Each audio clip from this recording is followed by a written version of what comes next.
Good morning, student. Today we will discuss here punctuation, class 5, chapter 18. First of all, we will know what is the meaning of punctuation and why it is required.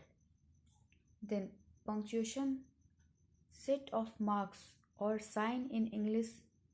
Second, used to indicate pauses or stops in the text. Second, required. While speaking, we add stops and pause directly, meaning properly, but in writing, a writer has to define where the reader needs to pause or stop so that the reader understands what the writing writer is saying. Punctuation essential Punctuation essentially clarify the meaning of text by linking or separately word, phrases and clauses. These are all symbol of punctuation.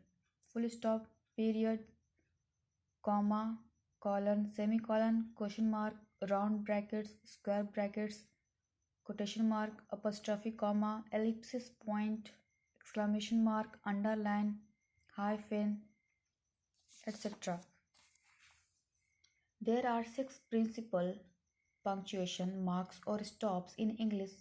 First, full stop, period, comma, semicolon, colon, question mark, exclamation mark. So let's start with the first punctuation mark, which is full stop. Full stop, greatest pause, marks the end of sentence. First letter in capital letter. For example, this boy ranked top in the class.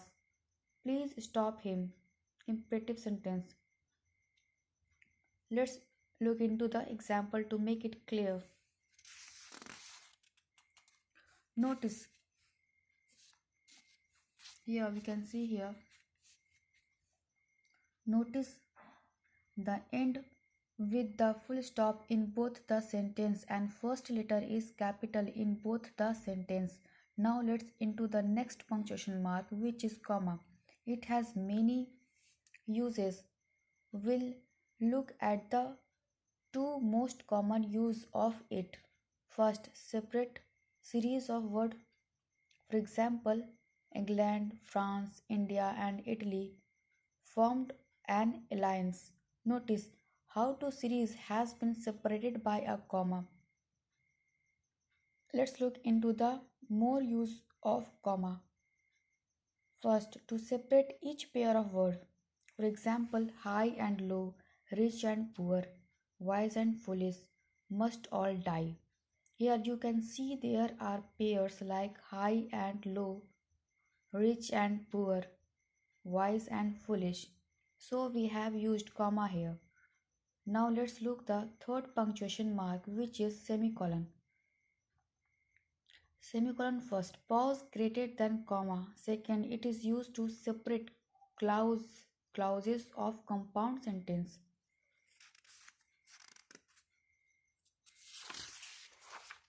For example, he was brave, large-hearted man, and we all honored him.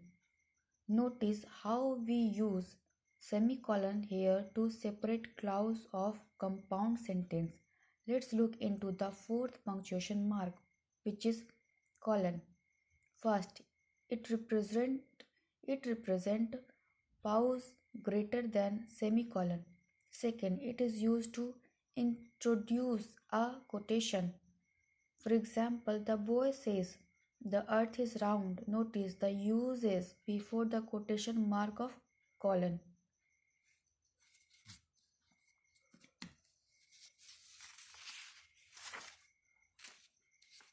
Let's look into fifth punctuation mark, which is the question mark.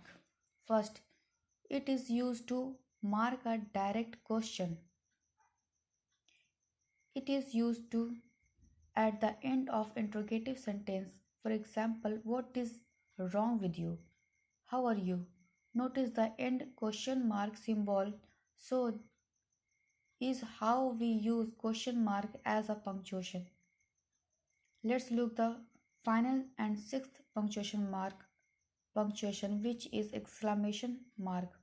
First, it is used after interjection. Second, and after phrases and sentences, impression, sudden emotion or wish. For example, what a terrible fire this is. Second, alas, he won. Notice how we use exclamation mark after sudden emotion and interjection. Now we can see here some symbol of punctuation and types of punctuation: full stop, period, exclamation mark, question mark, colon, semicolon, comma. These are the six principal punctuation mark. I hope you will get this chapter, which is punctuation, chapter 18 for 5 class. Thank you.